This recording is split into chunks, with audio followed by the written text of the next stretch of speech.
I know there are so many of you who desire nothing more than to move to the country, get a bunch of chickens, have a dairy cow, and live out that homestead lifestyle.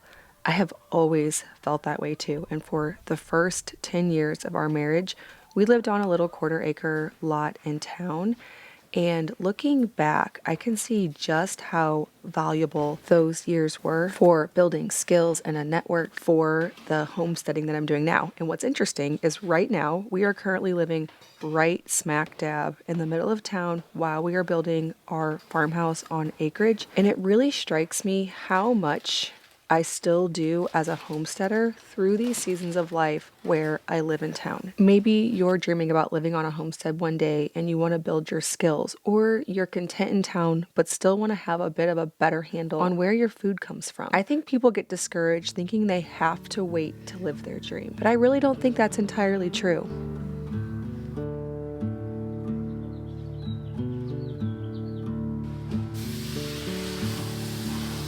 For many people, the appeal of living on a homestead is having the ability to be more connected with your food source, to have more control over how it's raised and prepared.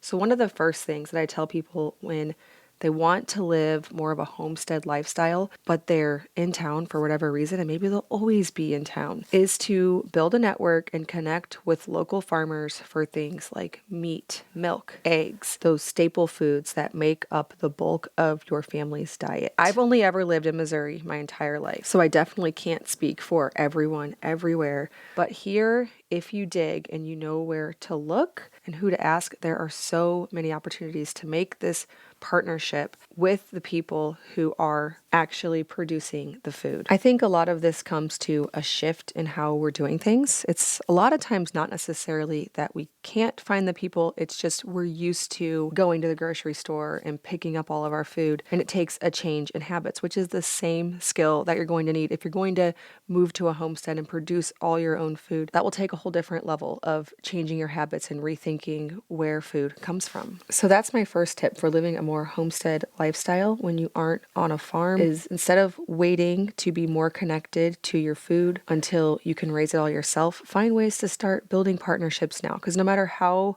much you grow on your homestead, you're not going to be 100% self-sufficient. You're going to rely on a community. My next tip, and something that I learned when we lived back on Boone Street, is to learn how to make bread and baked goods from scratch and learn how to mill your own flour. This is not as intimidating as it sounds, and you don't even need 1/4 acre to make this happen. You just need a kitchen or something resembling a kitchen space. It just takes getting your hands in dough and practicing, finding a recipe that you're comfortable with, making it over and over again until you're excellent at it, and then building your skills from there to maybe softer doughs like hamburger buns and dinner rolls. With a lot of practice, it won't sound intimidating. It'll be in your regular routine and habit, like it is buying bread from the grocery store. Again, a shift in habits that can come whether you live on a homestead or not. Learning to make basic foods from scratch, so those cuts of meat that maybe you are unfamiliar with, a simple pie crust, a basic mashed potato. These are all things that you can learn right in the middle of town. Though I do like to pick up the bulk of our fresh food from local farms like the staples, milk, eggs, meat, and fresh things where I can either grow them myself or pick up from a farmer's market. There are so many staples in my kitchen that I rely on Thrive Market to provide organic, great ingredient options. Thrive Market is a membership-based online grocery store where I like to stock things like spices, canned tomatoes, snacks with quality ingredients for out and about lunches on these warmer days. Bulk baking supplies like cocoa powder, organic flour, baking soda, baking powder, vanilla. I love that on Thrive Market there are organic options, but for a very affordable price. Where I live, we don't have a organic health food type of store, and so it's very difficult to source certain things that I love to use over and over in my kitchen. But thanks to Thrive Market, I can order them straight to my door. Orders over $49 ship free. I love that on the Thrive Market website, you can sort by dietary preference. So if you are paleo, gluten-free, dairy-free, you can make it to where you only see those options, which is great because it makes for a very fast, easy shopping experience. I don't find myself going into a grocery store very often, and one of the reasons is I can source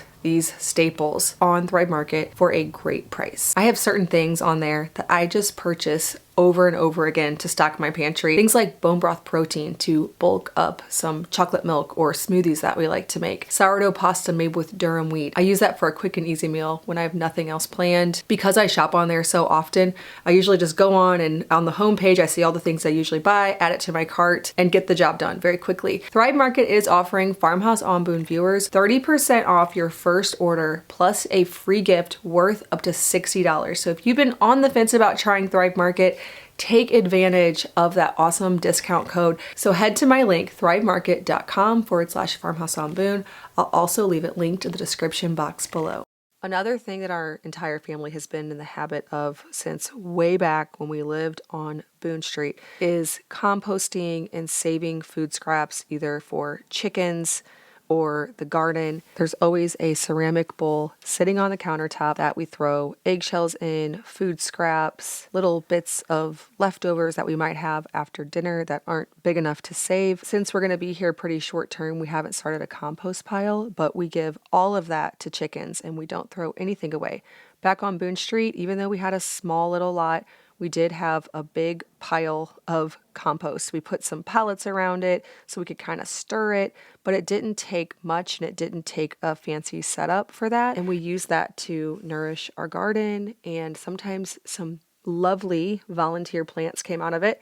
I remember the year that we had a pumpkin patch in our tiny little yard that produced, 30 plus pumpkins, all from throwing our pumpkins into the compost and then nourishing it throughout the year with different food scraps, all the lovely byproducts of cooking all your food from scratch. You can make your home feel more like a farm too by following seasonal cues, things you'd likely have ample access to if you lived on a farm, like wildflowers in pitchers, cut flowers in the spring and summer, even if they're faux or inexpensive ones from the grocery store.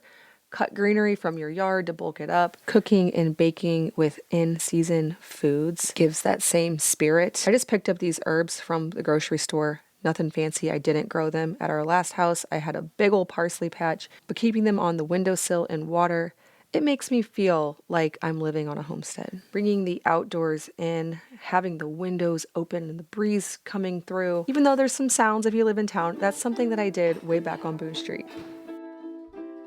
If you live on a bit of a bigger lot, so you have any kind of yard space at all, creating a space where you can eat outdoors, and if you can create some kind of fence or privacy area, really helps everyone's mood. This is the first day where it is warm enough for us to sit outside here at our little in-between Victorian in town, and everyone is so excited about it because that's something that we did all the time on our little homestead that we lived on before. We're just having a basic roast. So I put a roast from my sister's farm in the Instant Pot all morning so it got nice and tender. I'm taking the drippings from that, adding some flour and salt to create a gravy. My daughter helped make some mashed potatoes and a berry pie and ice cream. It'll be a lovely dinner al fresco. Most of our meals look like this because it doesn't require any meal planning or thought. We have these basic things on hand, and so we cook country food most of the time. Usually some bread laying around, which also helps to bulk up a meal a bit. Add some fresh herbs for a bit of a springy in-season feel. Speaking of spring, I had absolutely no idea what we would inherit on this property for flowers because we didn't even see this property last spring. And I am pleased to report I see so many things coming up. I cannot wait for all that emerges from the soil. Back when we lived on Boone Street for 10 years, I never missed the opportunity to plant flowers. We didn't have a ton of space, but we had little pockets all throughout the property where we could do that. One was this little sort of brushy area that always became overgrown with weeds between our house and our neighbor's house. I would line that whole thing with zinnias because zinnias grow really easily. They'll grow just about anywhere. They don't need perfect sun, perfect soil. At least where I live, you can just throw them down and they will grow. We also did till a large portion of the backyard to actually plant vegetables. So no, it wasn't enough to sustain our family and put a whole bunch of canned food down in the basement and boxes of potatoes, but it still gave us a sense of accomplishment and the skills needed for any future homestead endeavors. And still to this day, Our main goal is not to produce all of our own food. I love being able to walk barefoot out to the garden and grab some herbs to make the food more tasty and to cook in season, but that's something that you can take advantage of, whether you are doing it all yourself, you're sourcing some from a farmer's market, or a little bit of both. Earlier today, I got my sourdough brioche dough going, and I'm just doing stretch and folds throughout the morning. Now, I did, of course, do whole grain sourdough brioche, but that was the only change I made for that recipe. It's otherwise the same. I love making a really hydrated, soft, fluffy dough, and the brioche has additional butter and eggs, and so it really does do that. And you can either turn it into brioche or you can turn it into rolls or buns. I love experimenting and making any kind of dough into something else, like a bread dough into rolls or a brioche dough into hamburger buns. Another great skill that I was just starting working on here that you can learn long before you actually milk your own cow is how to make yogurt and other dairy products. The simplest things to make are yogurt, whipped cream, butter, kefir. They might sound intimidating, but they're actually so simple. I get in phases, habits, where for a while I'm only making milk kefir, and then where we're really in the habit of making yogurt. But it's easy, and I have instructions over on farmhouseonboone.com. Today I just pressed the saute function on my Instant Pot, got a gallon of milk really hot that way, and then I'm allowing it to cool until it's not hot to the touch. I think it's technically around 110, 120. I just see if it's hot to the touch. I know that it's not time to add the yogurt culture. Whether you grow your own vegetables or you don't, learning to preserve them is a great skill to have. If one day you desire to be on a homestead, that's something that once you're there, it's good if you already know these skills, or it can be very overwhelming. I think that's a key too. Whether you're planning to live in town forever and you just want to take more advantage of this lifestyle, or someday you're hoping to actually move to a homestead, it's really going to benefit you if you have the skills before you dive in head first and you feel like everything is new, everything is overwhelming. Something I started doing back on Boone Street is fermenting vegetables. And though I like to ferment other vegetables, I stick with sauerkraut because it goes with just about everything. I can bring it out multiple times a day with various things, have a little bit of a fermented vegetable with our meals. I think before you do it, it sounds really intimidating, but it's simple. I do a tablespoon of salt per head of cabbage, squish it all together so that it starts sweating and creating its own brine. I'll let that sit for a while so that later today it'll be juicy. I can pack it in jars, leave it on the counter for about a week, and then we have sauerkraut. To finish off the yogurt, I'll add a yogurt starter and then let it sit in that Instant Pot on the yogurt setting for 8 hours to 12 hours or however long you want to let it ferment. The longer it goes, the more sour it will be. When I look back on the first 10 years of marriage living in town on Boone Street, I realized that I've been living this homestead lifestyle for all of that time. Sure, when we moved to 7 acres, we were able to get a dairy cow.